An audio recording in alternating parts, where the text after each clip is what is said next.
Allora, buongiorno a tutti.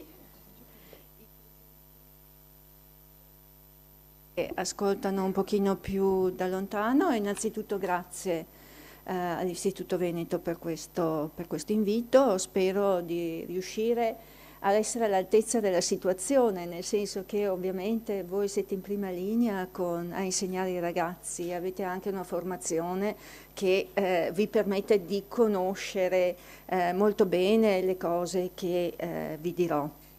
Quello che vi propongo oggi è semplicemente una visione magari un pochino diversa di questo regno vegetale, che potrebbe risultare essere magari anche più affascinante per i ragazzi. Infatti spesso e volentieri il mondo vegetale, le piante non vengono prese in considerazione, a volte non vengono nemmeno viste. Perché? Perché, come tutti sappiamo, anche per noi adulti, il termine vegetale normalmente viene riferito, per quanto riguarda a un organismo umano, a una persona la quale ha perso qualsiasi tipo di facoltà e vive come un vegetale, ovvero sia non sente, non percepisce e quant'altro. Alcuni colleghi anche hanno fatto una verifica di questa idea, ovvero sia che gli alberi spesso non vengono visti, proponendo agli studenti, non i piccoli magari come i vostri, i medi come i vostri, ma anche quelli dell'università, proponendo una serie di immagini in cui erano presenti degli alberi e degli animali e ponendo la domanda: che cosa vedete? E ovviamente la risposta era il coniglio piuttosto che il cinghiale, piuttosto che il lupo, piuttosto che l'orso. Nel momento in cui veniva proposta la foto di soli alberi senza l'animale, la risposta era niente. Allora, partendo proprio da questo concetto, io vorrei appunto porre la vostra attenzione, prima di tutto, su questi dati, perché i dati sono importanti, i numeri sono importanti. Sul pianeta Terra esiste solo uno 0,3% più o meno di vita animale, a fronte di un 99,7% di vita vegetale. Quindi che cosa significa questo? Che le piante e i vegetali sono numericamente superiori. Se sono numericamente superiori, significa che si sono adattati meglio a quelli che sono i cambiamenti. Quindi le piante sono degli organismi molto più raffinati, adattabili, come vi dicevo, e se mi permettete anche forse intelligenti, molto di più di quanto siamo soliti pensare. E volevo proporvi anche un'altra immagine che è molto significativo. Se domani le piante, un domani, dovessero scomparire dalla Terra, l'uomo durerebbe poche settimane. Nel caso in contrario, cosa che sarà molto più facile se andiamo avanti così, se dovessimo scomparire noi, nel giro di pochi anni le piante si riprenderebbero tutto lo spazio che noi abbiamo sottratto a voi. E questa immagine rende perfettamente l'idea, e se pensate anche ai templi Maya che erano stati divorati dalla foresta prima di essere riscoperti, vedete che non è una cosa detta a caso. Noi dipendiamo dalle piante e anche questo spesso ce ne dimentichiamo. Dipendiamo perché respiriamo attraverso l'ossigeno che loro liberano nell'aria, ne dipendiamo perché le utilizziamo come cibo, come energia e perché da sempre le abbiamo utilizzate anche come fonte di medicine. Pensate semplicemente che i primi farmaci di sintesi, cominciamo a parlare di primi farmaci di sintesi alla fine dell'Ottocento e inizio del Novecento. E prima l'uomo si è sempre curato prendendo dalla natura rimedi per la maggior parte vegetali, animali e minerali. Quindi questo sta anche a dimostrare come il settore di cui peraltro mi occupo io anche nell'ambito della ricerca, ovvero sia le piante vegetali e le sostanze che queste piante vegetali producono a scopo medicinale, sia comunque tutt'oggi ancora un campo da scoprire. La presenza dei vegetali poi influenza moltissimo anche quello che è la psiche, come saprete ciascuno di voi.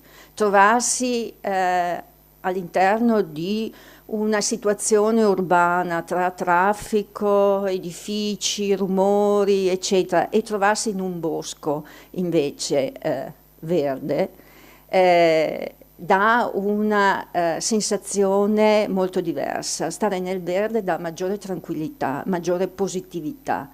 E al riguardo, anche su questo problema, volevo porre la vostra attenzione su un lavoro anche scientifico che è stato pubblicato, che sembra dimostrare che la presenza di vegetali possa influenzare l'attenzione dei bambini, ad esempio. E quindi il fatto di costruire, questo lo dovrebbero tenere in considerazione gli urbanisti, il fatto di costruire scuole che siano in mezzo al verde piuttosto che in mezzo al cemento, così come anche luoghi tipo ospedali o quant'altro, sicuramente apporterebbe un beneficio superiore. Bene, quindi questi vegetali sono sicuramente degli organismi di grande interesse che forse ancora conosciamo poco o abbiamo la presunzione come animali e quindi come uomo di conoscerli molto bene, di sapere tutto, quando invece sono una fonte inesauribile di sorprese e capiremo perché. Allora, che differenza c'è tra un animale e un vegetale? Allora, quando noi vediamo due immagini di questo tipo, una farfalla e una quercia, diciamo, beh, non ci sono problemi. La farfalla è un animale, la quercia ovviamente è un vegetale. Quando invece noi possiamo vedere un'immagine di questo tipo, allora il problema si può porre, nel senso che morfologicamente questi due individui si assomigliano moltissimo, quindi macroscopicamente si assomigliano moltissimo, si assomigliano così tanto che il primo, che è un animale, è stato chiamato anemone di mare, non per niente, e rifacendosi appunto a quello che invece è l'anemone propriamente detto vegetale, quindi anemone di terra. Quindi di fatto che cosa caratterizza un essere vegetale rispetto a un essere animale? Allora, innanzitutto, come proporrete sicuramente voi ai vostri studenti, la pianta, il vegetale è perché le sue cellule sono organizzate e costruite in un modo preciso e diverso rispetto a quelle animali, come vedremo tra un attimo. Ma una cosa in più che caratterizza i vegetali è che ogni cellula è una pianta globale. E questo concetto, che forse è un po' più difficile da far capire, è che in realtà ogni cellula vegetale può dare origine ad un nuovo organismo, uguale ovviamente all'organismo di provenienza. Cosa significa ancora questo? Che le cellule vegetali posseggono quella totipotenza che invece è stata perduta nel corso dell'evoluzione dalla linea di sviluppo animale, che ha dato origine a delle cellule molto differenziate e quindi che in questo, appunto, tranne per quanto riguarda le cellule staminali, in questo appunto si stabilisce un'enorme differenza fra i due tipi di organismo. Quindi per quanto riguarda la biologia animale, come vi ho riportato, è fondamentale lo studio dei tessuti, degli organi e degli apparati per capire il funzionamento. Nella biologia vegetale diventa fondamentale lo studio della cellula come centro metabolico e funzionale della pianta, soprattutto in relazione con il mondo che circonda questa pianta, quindi il mondo esterno. Ed ecco qui l'immagine, un'immagine classica, ne avrete fatte vedere ai vostri studenti di così o di simili. In queste due immagini che cosa viene messo in evidenza? Le tre grandi caratteristiche e differenze che esistono tra una cellula animale, che sono prima di tutto la parete, quindi l'involucro esterno al plasmalemma, la membrana cellulare, che richiude, ricopre completamente la cellula. Il vacuolo, che è un compartimento interno alla cellula, che qui vedete riportato in colorazione azzurro, e che è stato definito così vacuolo perché i primi ad osservarlo al microscopio avevano detto: qui non c'è niente, è una struttura vacua, non si capisce, c'è solo acqua probabilmente. E poi il terzo elemento che viene sempre ricordato come il cloroplasto. E infatti vedete che anche nell'immagine viene riportato l'organello, qui lo vedete, colorato in verde, come se nelle cellule vegetali fossero presenti esclusivamente i cloroplasti, quindi questi organelli verdi, la cui presenza poi determina anche a livello macroscopico il verde dei diversi organi della pianta. Allora uno dei ragazzini più svegli vi potrebbe dire: ma scusi, e le radici allora non sono colorate di verde? Cioè quelle hanno delle cellule che si sono fatte un attimino di confusione, o non sono delle cellule vegetali? Ha ragione, nel senso che quelle sono assolutamente cellule vegetali, ma quello che bisogna un attimo cambiare nella terminologia è arrivare a dire che l'organello tipico delle cellule vegetali non è costituito dal cloroplasto, bensì dai plastidi, d'accordo, che vedremo tra un attimo. Sono una serie di organelli citoplasmatici con funzioni diverse rispetto, tra i quali ovviamente è presente anche il cloroplasto, ma con funzioni diverse rispetto a quest'ultimo, che è, diciamo, il re dei plastidi, perché a livello del cloroplasto poi avviene la funzione fisiologica più importante delle piante, che è appunto la fotosintesi clorofiliana. Bene, allora sicuramente vi è nota la struttura della parete, quindi assolutamente non ci soffermeremo su questo, però su una domanda sì, che è importante, ed è importante anche proprio trasmetterla ai ragazzi. Questa differenza, perché? Perché una cellula vegetale si sogna di avere una parete rispetto a una cellula animale? È una domanda che può sorgere spontanea, io penso, così come perché ha un vacuolo. Sul perché hai magari i cloroplasti è più facile, perché abbiamo detto si collega la presenza del cloroplasto con la fotosintesi clorofiliana. Ma perché quindi le cellule vegetali sono provviste di una parete? Perché appunto abbiamo visto che i vegetali sono degli organismi molto più intelligenti di quanto forse noi immaginiamo o pensiamo.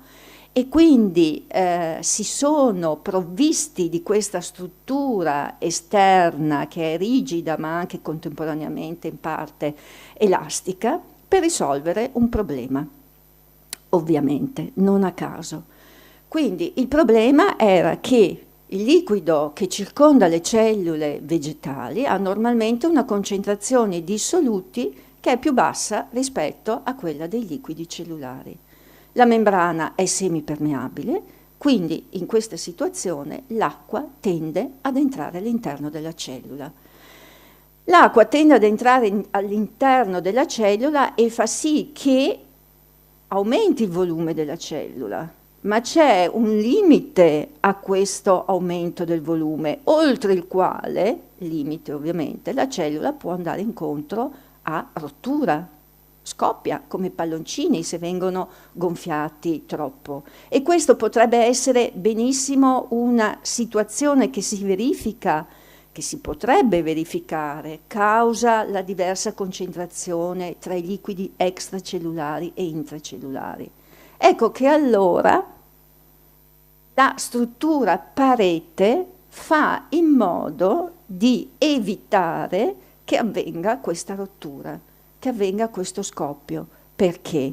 Perché se la pressione osmotica fa sì che l'acqua entri all'interno delle cellule, l'aumento del volume delle cellule, vedremo tra un attimo anche in realtà l'aumento di volume di che cosa, esercita una pressione a ridosso di questa struttura rigida che è la parete. Quindi l'acqua entra, ma aumentando il volume viene esercitata una pressione a ridosso della parete, che a sua volta, essendo un po' elastica ma rigida, esercita una contropressione che evita una distensione, diciamo, della parete oltre un certo limite. Quando le due pressioni si equivalgono, allora l'acqua non entra più all'interno della cellula e così è stato risolto il problema. Diversamente le cellule animali sono circondate da un liquido interstiziale che mantiene una concentrazione molto simile a quella all'interno dell'interno della cellula, con meccanismi molto più sofisticati. Bene. Un'altra caratteristica che spesso e volentieri magari non viene presa in considerazione e invece vedremo che è importante anche per risolvere tutta una serie di problemi. La tipica cellula animale ha mediamente un diametro di 10 micron. La tipica cellula vegetale ha mediamente un diametro di circa 100 micron.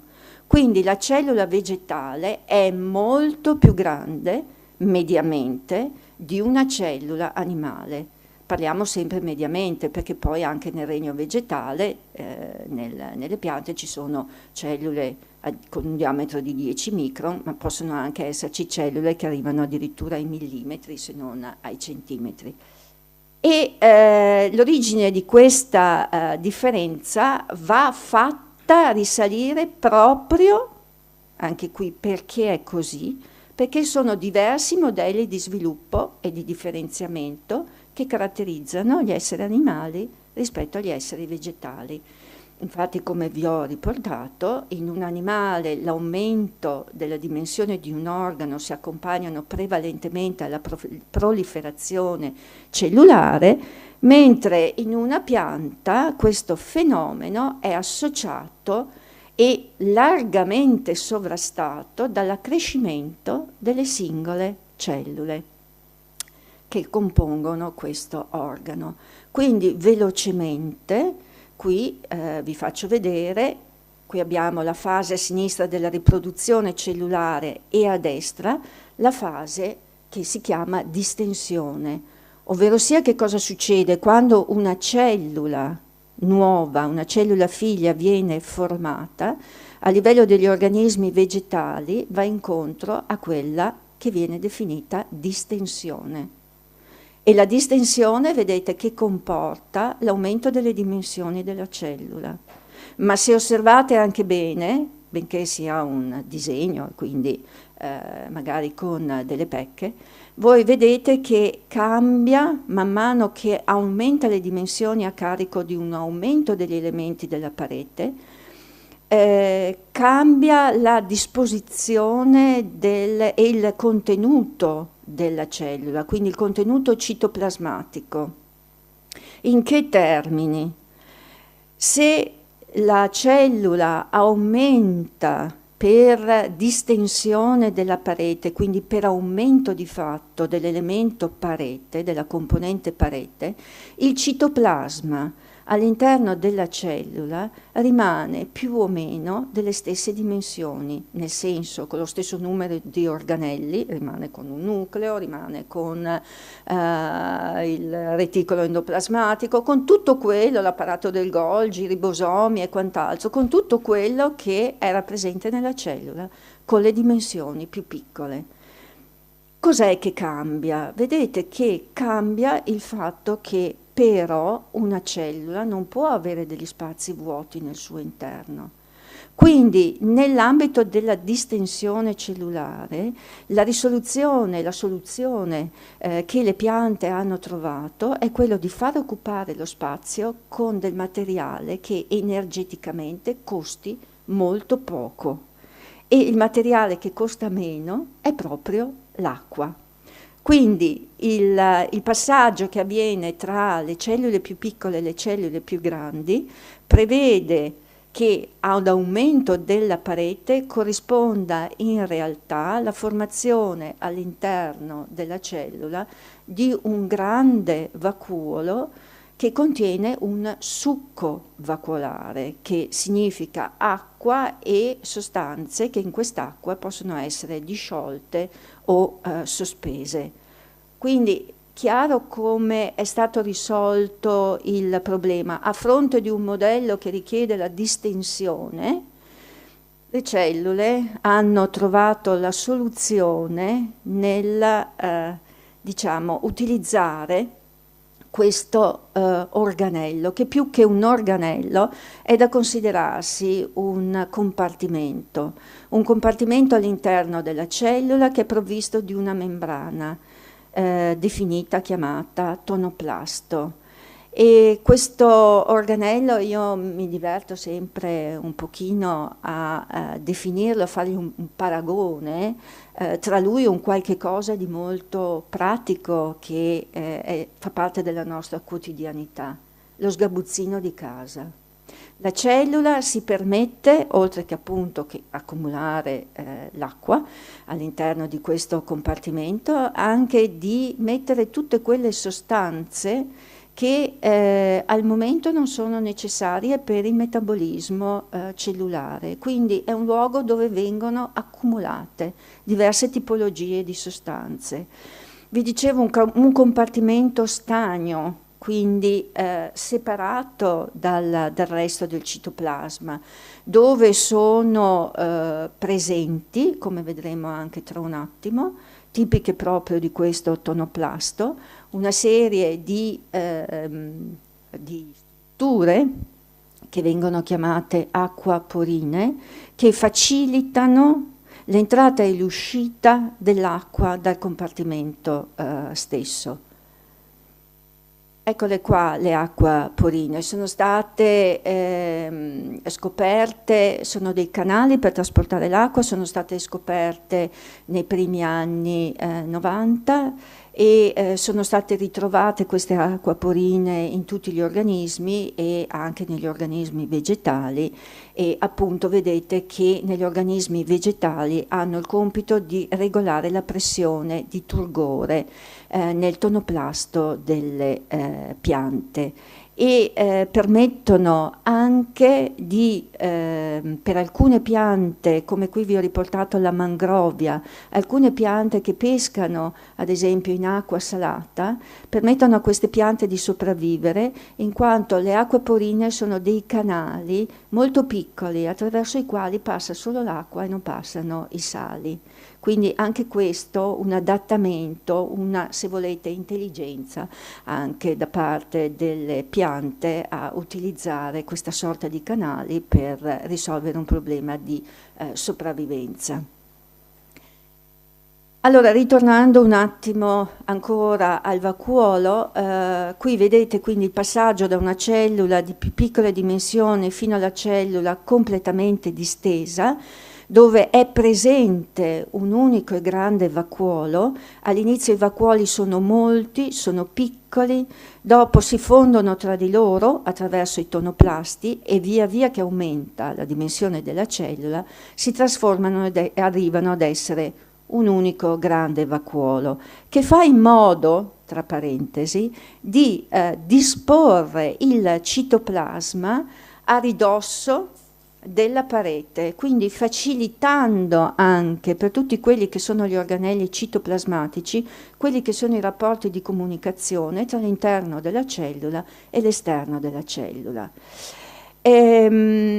Questo organello citoplasmatico abbiamo detto che ha il compito di regolare l'entrata e l'uscita dell'acqua della cellula, quindi quando prima vi parlavo la cellula tende a tirare nel suo interno l'acqua per la diversa concentrazione dei soluti all'esterno, in realtà quest'acqua non si ferma a livello del citoplasma, ma passa direttamente nel vacuolo, e quando le due pressioni pressioni che vi dicevo prima si equivalgono, quindi la pressione della parete che si oppone invece alla pressione di questo grande vacuolo che spinge contro la parete, si dice che la cellula è in stato di turgore. E vedremo che lo stato di turgore, il cambio repentino anche dello stato di turgore nelle cellule vegetali, è di fondamentale importanza per risolvere un'altra serie di problemi.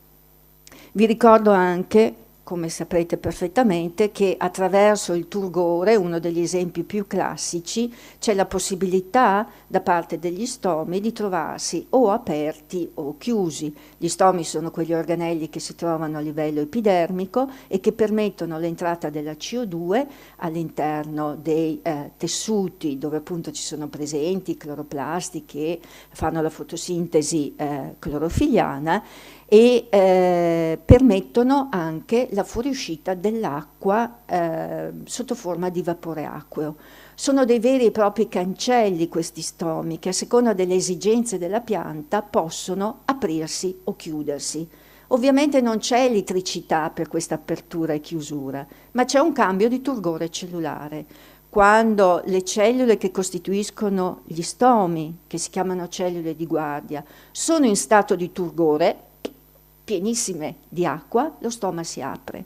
Quando invece queste cellule perdono acqua, il turgore diminuisce e lo spazio che si chiama rima stomatica, che si trova tra le due cellule di guardia, una di fronte all'altra, diminuisce e appunto lo stoma si chiude. Gli ultimi organelli tipici della cellula vegetale, abbiamo detto, sono i plastidi. Perché plastidi? Perché se è vero che si dice sempre, no? Caratterizzati i cloroplasti, come vi dicevo prima, abbiamo in realtà anche gli amiloplasti, abbiamo i cromoplasti, abbiamo i gerontoplasti e abbiamo gli ezioplasti. Dico abbiamo perché a forza di parlare di piante penso che prima o poi mi trasformerò anch'io in una pianta. Quindi le piante sono in grado, a partire da un'entità iniziale chiamata proplastidio, a seconda delle esigenze e a seconda appunto degli organi dove questi proplastidi vengono a localizzarsi, possono dare origine a tutti questi. Quindi l'amiloplasto è il tipico organello citoplasmatico dove si accumula l'amido, è assolutamente incolore, lo si trova prevalentemente nelle radici, che sono gli organi di deposito dell'amido secondario.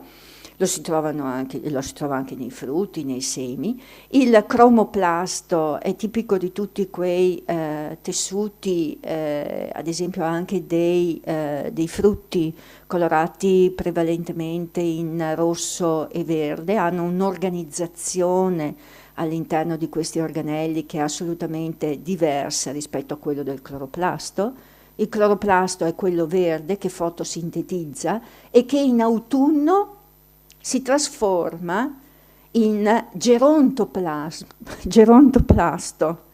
che è una sorta di cromoplasto, quindi un plastidio diversamente colorato, ed è un cloroplasto nel quale la clorofilla si degrada e aumenta invece la sintesi di tutti quei pigmenti che poi danno la caratteristica colorazione rosso, arancione delle foglie in autunno, prima che queste cadano.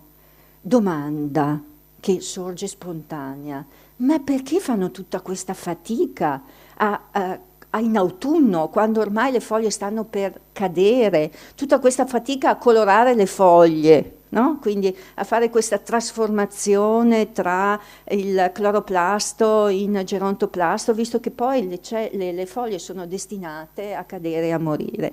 È stata data una spiegazione da alcuni ricercatori. Sembra che questa colorazione della chioma molto intensa spaventi gli acari.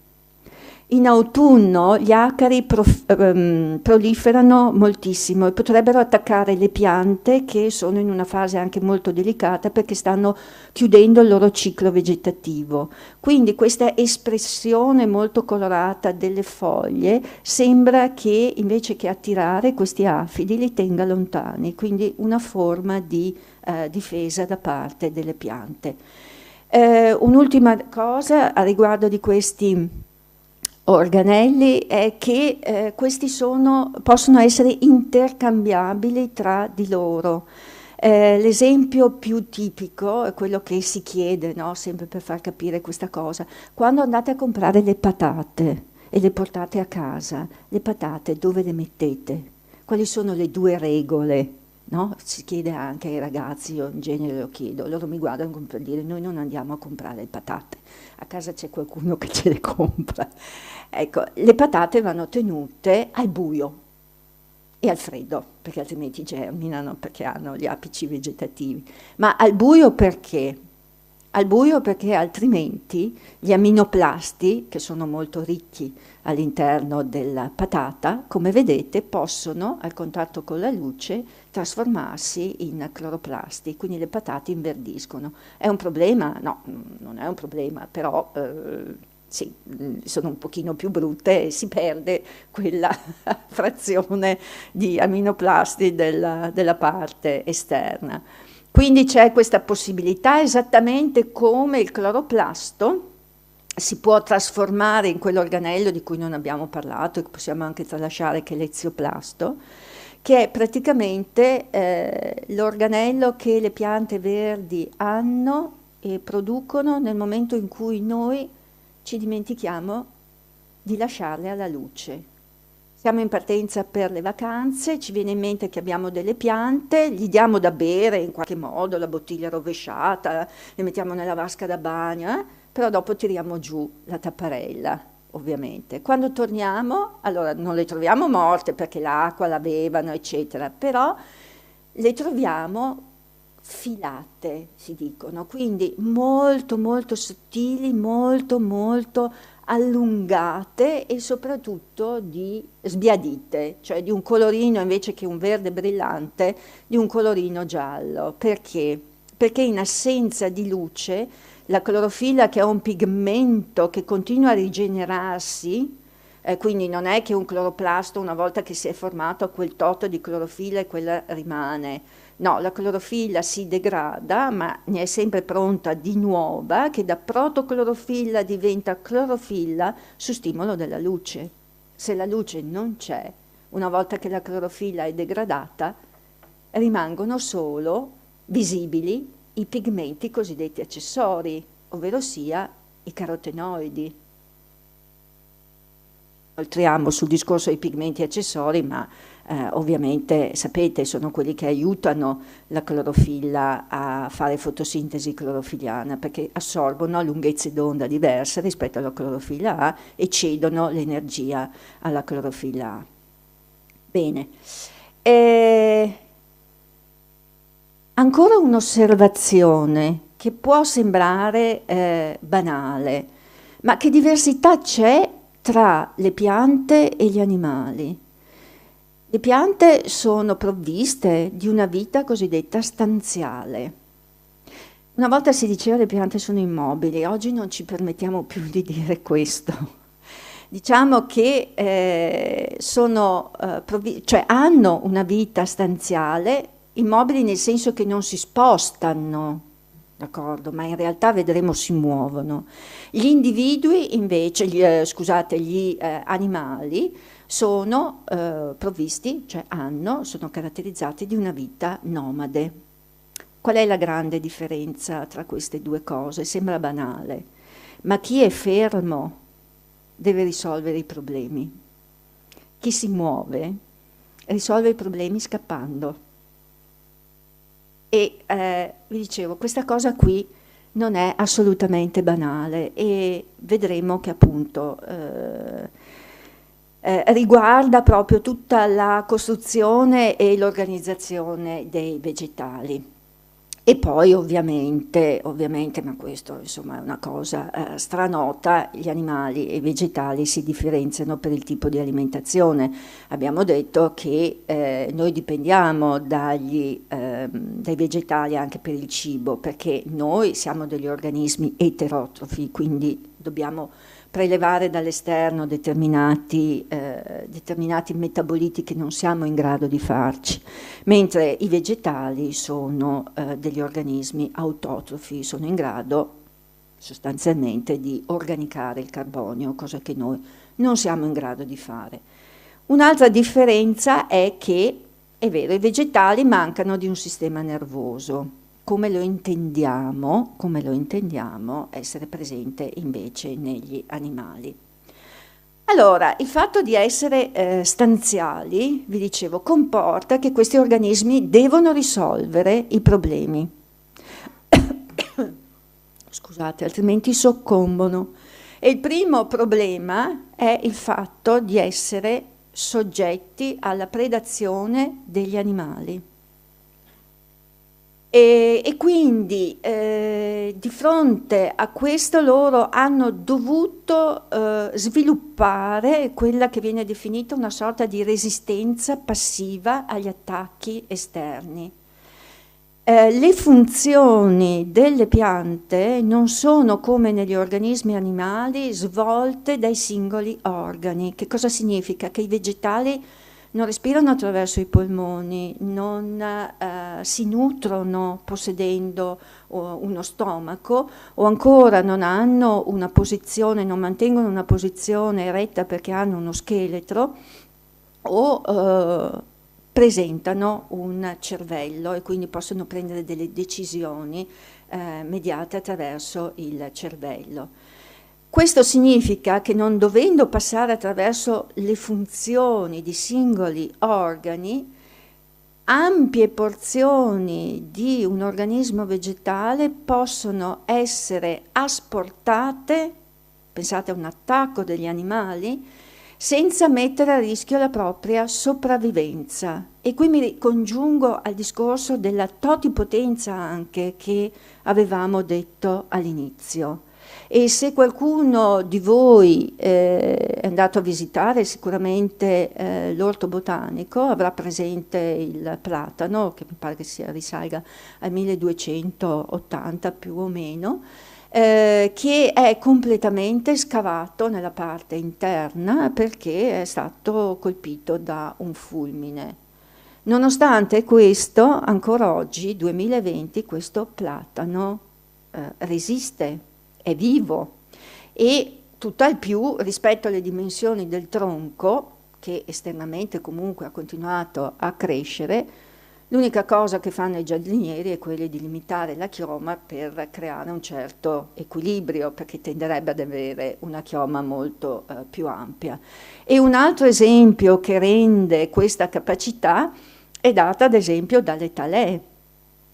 Voi avrete avuto l'esperienza di staccare un pezzettino di pianta, un pezzettino di fusticino, pensate magari anche ai geranei alla fine della stagione, rimetterle in terra, rimetterle anche in acqua e da questi si sviluppa un po' alla volta le radici, poi ricominciano le foglie, i fiori e via dicendo. Quindi questa è stata una soluzione, quello di non concentrare le funzioni all'interno di singoli organi, che data la vita stanziale dei vegetali permette a questi di sopravvivere. Ecco che i vegetali non li possiamo chiamare individui, perché il concetto di individuo lo possiamo collegare agli animali, in quanto individuo vuol dire indivisibile. Noi se perdiamo un braccio, abbiamo perso il braccio, d'accordo? Una talea rimette rami, foglie, fiori e quant'altro. Quindi anche questa una differenza.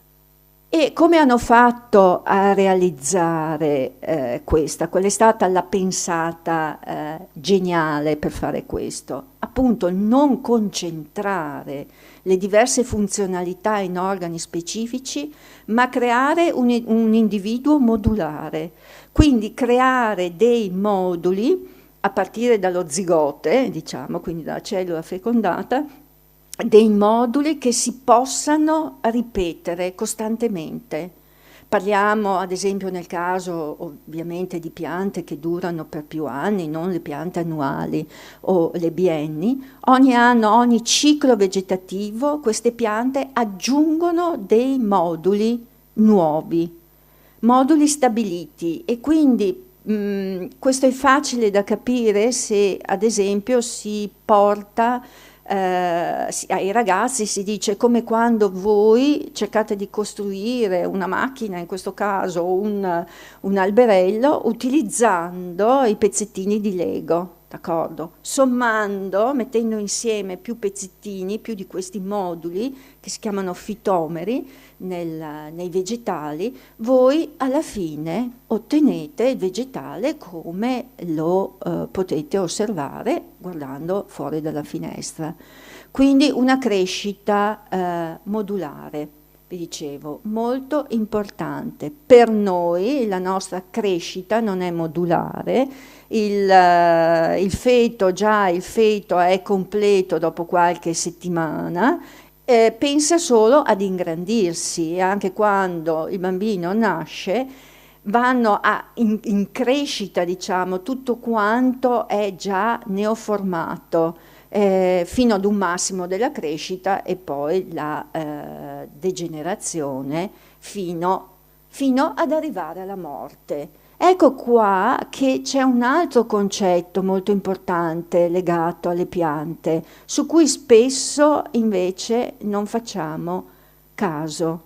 Proprio per questa loro struttura modulare, che ogni ciclo vegetativo si somma, dando un aumento delle dimensioni del vegetale stesso, noi non parliamo di natura temporale dei nostri vegetali. Se prendiamo in considerazione gli animali, intesi sia come uomo, sia come, qui vi ho riportato il caso del cane e del gatto, mediamente c'è un arco di vita che possiamo quantificare in un tot di anni, d'accordo? Quando invece noi parliamo di vegetali, fatta eccezione per il discorso delle piante annuali, biennee, che hanno un ciclo limitato, però le altre come vengono definite? Come vengono chiamate?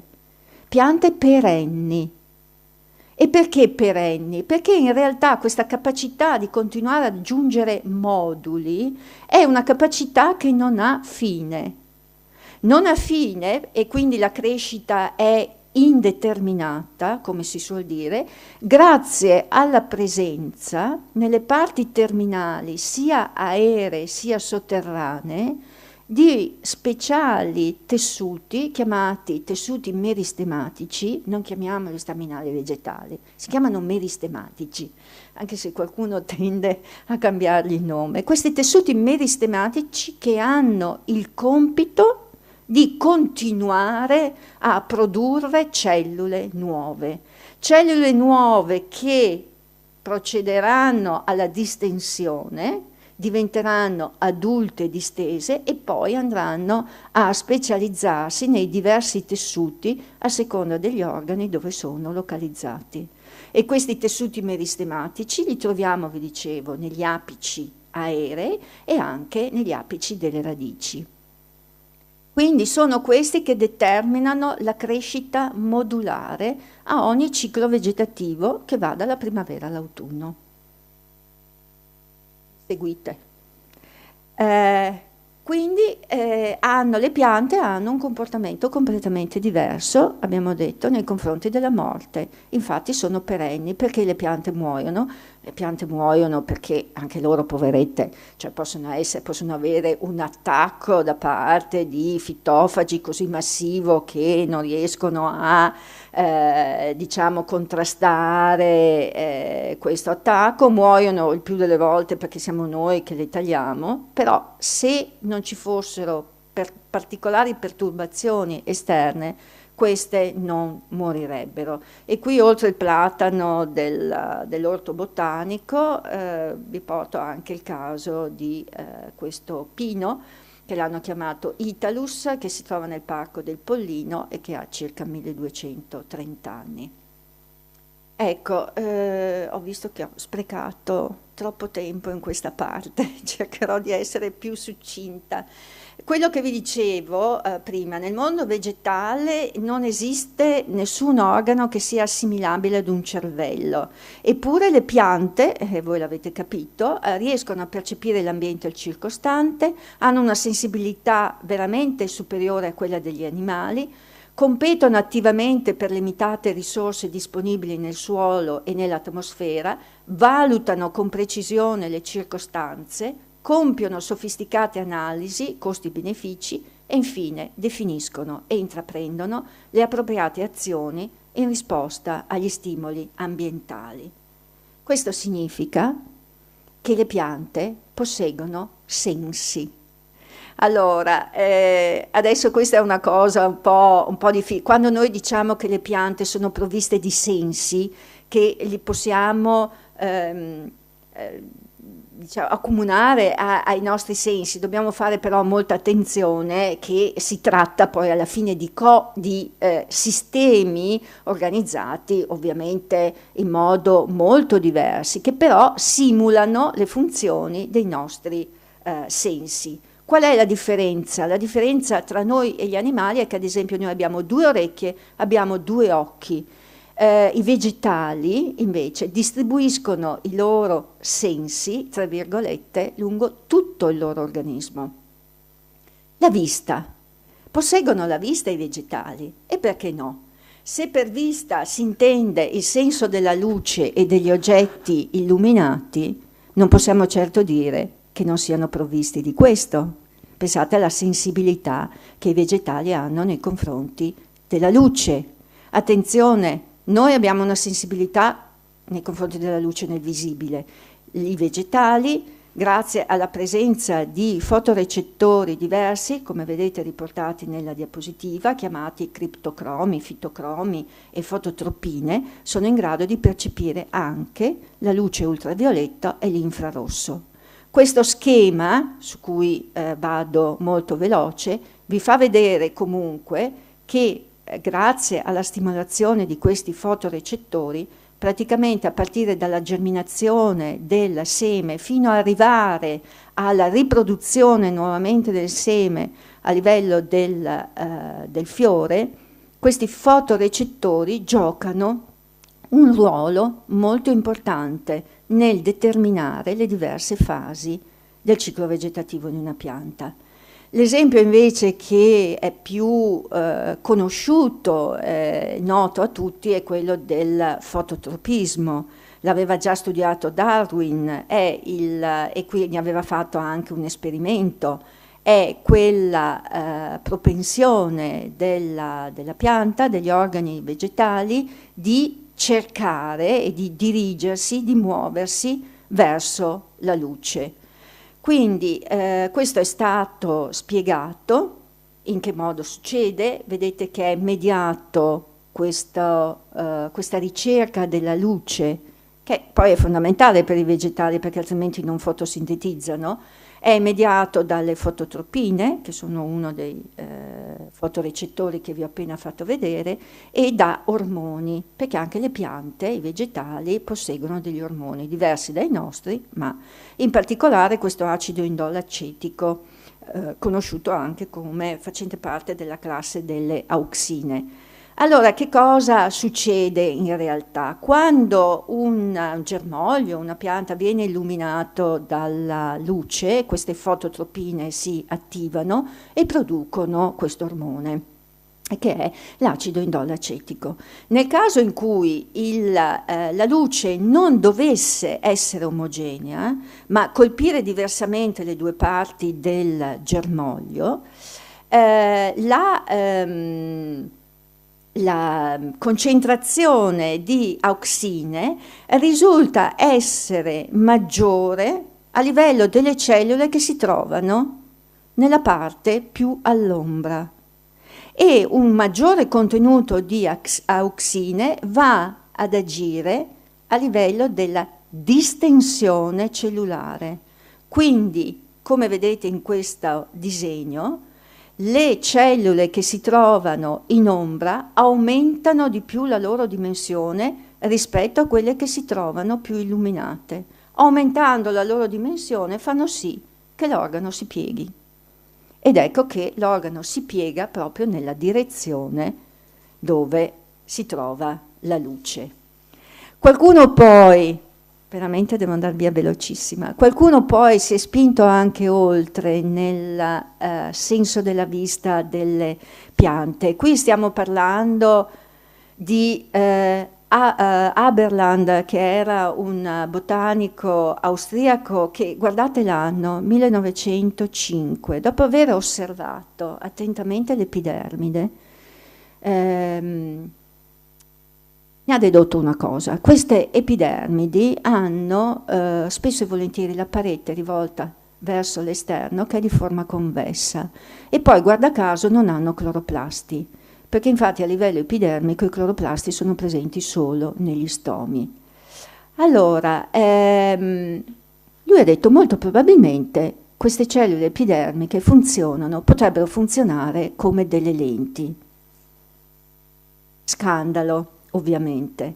Invece questa teoria era molto piaciuta al figlio di Darwin, che ne ha scritto anche dei testi e che l'ha ripresentata durante un congresso che si è tenuto a Dublino nel 1909, con grande entusiasmo, l'idea che ci fosse la possibilità appunto di che queste cellule epidermiche funzionassero come lenti, supportato anche, come vedete, da alcune foto che sono state realizzate da un altro ricercatore, Wager, che aveva impressionato delle lastre fotografiche utilizzando proprio l'epidermide di alcune piante. E se voi vedete qui, non è facile, ma per quanto riguarda questa immagine, vedete che qui è riprodotta in qualche modo moltiplicata una figura umana, ottenuta proprio utilizzando queste cellule epidermiche.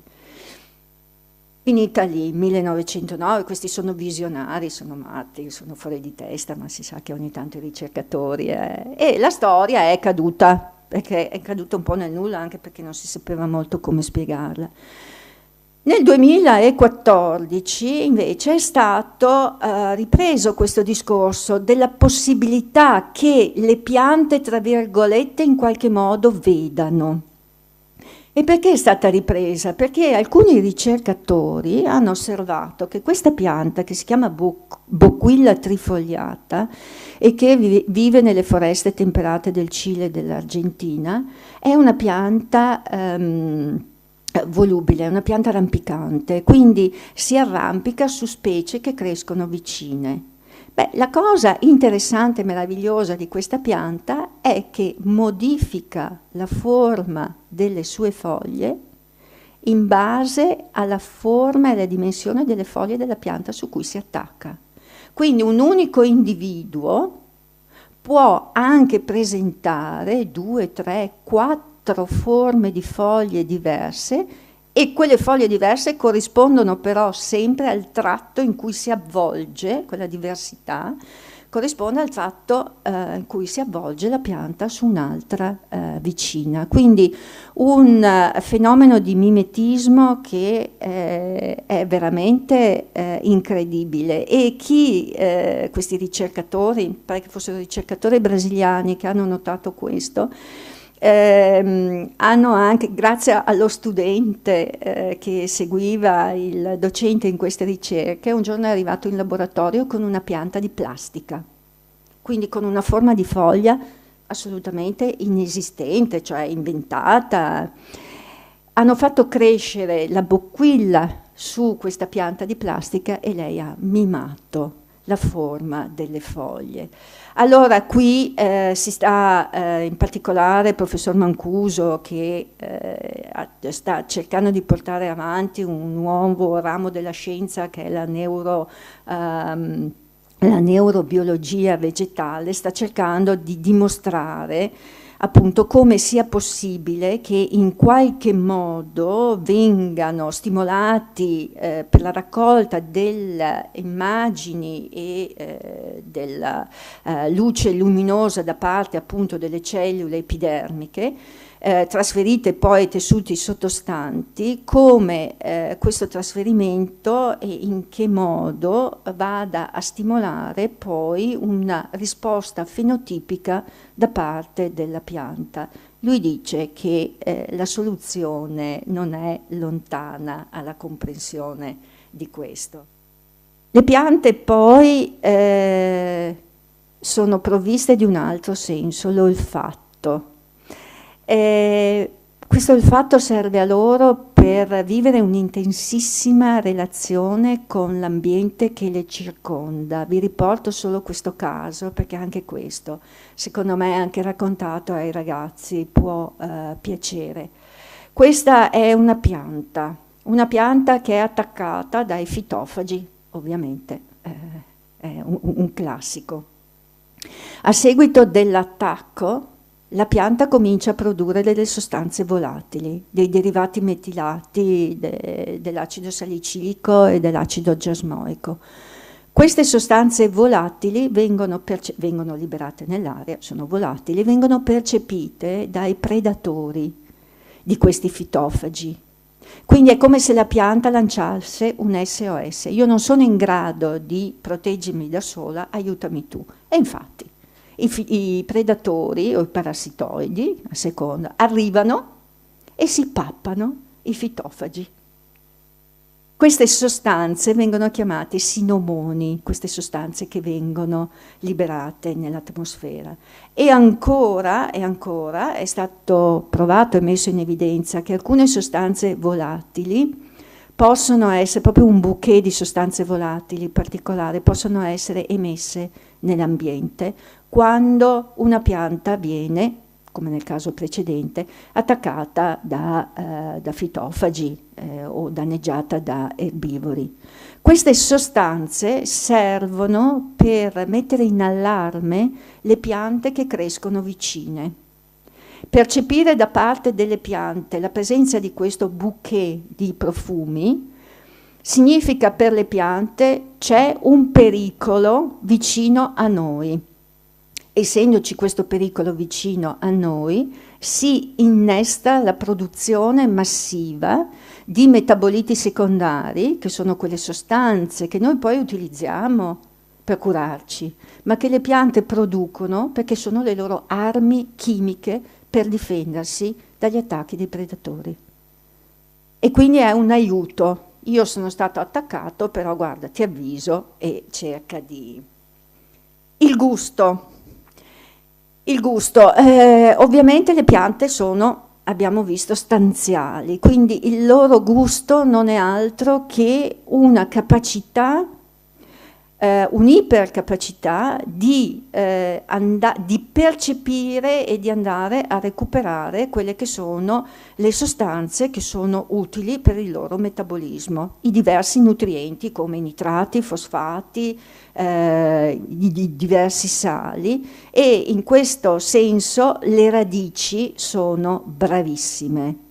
Quindi il senso, diciamo, del gusto cosiddetto è prevalentemente concentrato a livello delle radici. Però è anche vero, possiamo dire non solo, in quanto esistono delle piante che hanno dovuto adattarsi in modo diverso. Questa è la Dionea muscipula, immagino che la conosciate tutti. È la trappola, chiamata, mi pare anche Venere, adesso non mi viene il nome volgare. Questa pianta cresce in terreni dove il quantitativo di nitrati è molto scarso, per cui ha dovuto mettere in atto, così come altre piante che vengono definite per questo carnivore, ha dovuto mettere in atto delle capacità diverse per procurarsi questo azoto. E quali erano le capacità diverse? Utilizzare gli insetti. Allora vedete, faccio vedere brevemente come funziona il tutto. Questa pianta ha delle foglie alla base di questo picciolo che fotosintetizzano e poi forma queste due sorte di bracte. Queste bracte sono frangiate. Vedete che all'interno sono rosse e sono provviste di questa sorta di 3 pungiglioni. Il rosso serve per attirare l'insetto, sono antociani e quindi attira l'insetto. L'insetto arriva e stimola questi pungiglioni, diciamo, queste spine, queste punte. Una volta stimolate, queste producono anche queste dell'acido giasmoico e soprattutto una volta che vengono stimolate c'è un'immediata e velocissima perdita di turgore da parte di queste brattee. La perdita di turgore fa sì che a scatto queste due brattee si chiudano. Si chiudono però in una prima fase non completamente. Le frange sono organizzate, vedete, in una maniera meravigliosa, nel senso che quando c'è la chiusura si intersecano tra di loro e formano una sorta di gabbia. Se quello che è stato imprigionato è effettivamente un insetto, questo continuerà a muoversi, perché qualche volta la brattea potrebbe anche imprigionare un qualche cosa che non è utile. Se invece è un insetto utile, questo continuerà ad agitarsi nel tentativo di uscire, ovviamente, iperstimolando nuovamente queste strutture. Queste strutture iperstimolate danno origine a degli enzimi digestivi.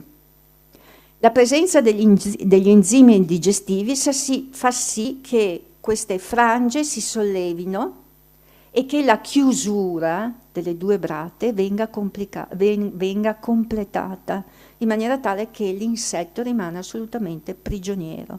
Viene digerito e poi quanto è digerito viene assorbito. Nel momento in cui è finito l'assorbimento, le due valve si aprono. Questo giochino, per quanto riguarda la dionea, può durare dalle 6 alle 7 volte, dopodiché si esaurisce l'energia. Un altro sistema di cattura, sempre delle piante carnivore, è data dalla Nepenthes. Che cosa si sono inventati questi? Una forma a calice di questa che è una struttura fogliare modificata. Nella parte terminale, noi adesso la vediamo così, ma al visibile non la percepiamo, hanno sintetizzato dei composti fenolici che risultano avere questa bella colorazione azzurra all'ultravioletto che viene percepito dagli insetti. Gli insetti vengono attirati, si depongono sul bordo e vengono intontiti da una forte profumazione zuccherina che proviene dal profondo di questo calice. Contemporaneamente, quindi si sporgono in un certo modo, contemporaneamente qui la pianta si provvede di cere lucidissime, quindi una volta che l'insetto si protende per sentire che cos'è questo profumo, zac, casca dentro e sul fondo troverà anche un po' di sostanze zuccherine, ma trova soprattutto gli enzimi idrolitrici, gli enzimi che idrolizzano la chitina e quindi l'insetto è finito. Ha qualcosa da insegnarci il regno vegetale, ha tantissime cose da insegnarci. Ad esempio, voi pensate che l'idea di fare le lampade cattura insetti sia venuta da che cosa? Il sistema è assolutamente identico, una luce che attrae, una ventola in questo caso che una volta che l'insetto è vicino lo tira nella parte interna e poi un sistema elettrico che lo finisce. Però il principio è assolutamente questo e la natura ha suggerito altre cose, altre realizzazioni interessanti. Il velcro, avete tutti presente il velcro? Lo sapete a chi è venuta, cioè a chi in questo momento non mi ricordo, ma come è venuta l'idea del velcro? Guardando quelli che sono i frutti della bardana, dell'Artium lappa, che si appiccicano al pelo degli animali. hanno degli uncini che una volta a contatto con i peli rimangono attaccati. È venuto fuori il velcro. Quindi abbiamo tanto da imparare, non vi dico poi delle acquaporine che hanno fatto delle membrane iper selettive. Quindi questo. Poi, quanto ho ancora? Sarò velocissima? Sì, grazie. Cerco di essere velocissima. Allora, altro problema e altra pianta straconosciuta, la mimosa pudica. Qual è la caratteristica della mimosa pudica? È quella di avere dei movimenti rapidi in seguito a un contatto. Questo fenomeno, tra parentesi, si chiama tigmonastia. Come mai succede questo? Questo succede perché alla base del picciolo della mimosa pudica esiste un tessuto che si chiama pulvino motore, le cui cellule esterne o interne, o superiori o inferiori, come volete, addirittura flessore, estensore, come vengono definite dalle immagini, hanno la possibilità di entrare in turgore o di perdere turgore in modo diverso. Quando sono in turgore l'una perde il turgore l'altro lato e viceversa. E con il contatto fisico, che può essere l'insetto, può essere anche il dito della persona, grazie sempre alla presenza di le acquaporine e alla presenza di canali meccanosensibili, si ha una perdita repentina di turgore da parte di queste cellule e le foglie si piegano, le foglie si chiudono. Questo lo possiamo definire tatto. Tatto perché la pianta percepisce di essere toccata e dopo aver percepito questo toccamento, questo tatto, reagisce e quindi si chiude. È stato anche visto, però tralascio perché sarebbe troppo lungo, comunque è stato visto che la pianta è in grado anche, ed è stato sperimentato che così è effettivamente, è in grado anche di percepire dopo un po' di tempo se effettivamente ciò che la tocca può essere dannoso, quindi supponiamo un insetto che ha intenzione di papparla, oppure è una goccia d'acqua, oppure è il bambino che va all'orto botanico, visita e continua a toccare. Riesce a percepire questa differenza in una sorta di memoria che le permette anche di non reagire a quel contatto che è stato ritenuto non dannoso, a non reagire chiudendo le foglie e quindi sostanzialmente a non sprecare energia, perché anche questa continua apertura e chiusura determina consumo di energia. Quindi le piante in qualche modo hanno anche la memoria. Ma per quanto riguarda il tatto, non solo reagiscono a qualcosa che le tocca, ma le piante sono anche in grado di andare in cerca e cercare in questa ricerca un contatto, quindi di sentire che sono arrivate ad avere il contatto con qualche cosa e determinare una reazione a questo contatto. Quindi questo fenomeno viene invece chiamato nutazione, che è un movimento di ricerca spontaneo. Avete tutti presente le piante che posseggono i viticci. Ecco, quei viticci sono dei prolungamenti, una sorta di ramificazione di prolungamento che noi non percepiamo, ovviamente ad occhio nudo, ma che è in continuo movimento. Come vedete qui è un movimento che è un movimento a cerchio, un movimento a ellissi, che avviene nel tentativo di questi peduncoli di arrivare ad avere il contatto con un supporto. Nel momento in cui questo contatto avviene, ecco che si arrotola velocemente e si blocca sul supporto che ha, tra virgolette, contattato. Questo è proprio il classico esempio dei viticci. Quindi le piante posseggono anche questo senso, il senso del tatto, e poi il senso dell'udito, è l'ultimo, dopo vi lascio. Le radici percepiscono assolutamente le vibrazioni che si trasmettono nel terreno. Sono stati fatti esperimenti e esattamente come per il fototropismo, scusate, dove veniva messo in evidenza che l'apice vegetativo si girava verso la luce, è stato nello stesso modo messo in evidenza che invece gli apici delle radici si orientano verso una sorgente sonora. Ovviamente non sono tutte le vibrazioni che le piante possono percepire. Diciamo che sostanzialmente quelle che a loro fanno bene vanno dai 100 ai 500 Hz, mentre superiori inibiscono qualsiasi tipo di reazione.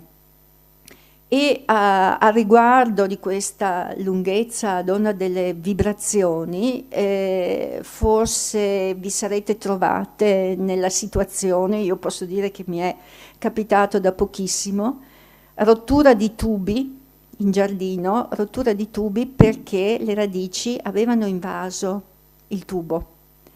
Perché una delle vibrazioni che sentono maggiormente è quella intorno ai 200 Hz, che è quella che corrisponde al rumore dell'acqua che scorre. E quindi le piante, le radici proprio si orientano e si muovono alla ricerca di quest'acqua. E peraltro succede anche un altro fenomeno, che una volta che si infilano in questi tubi e trovano quest'acqua, anche aumentano la proliferazione, per cui dopo è comprensibile perché il danno è fatto.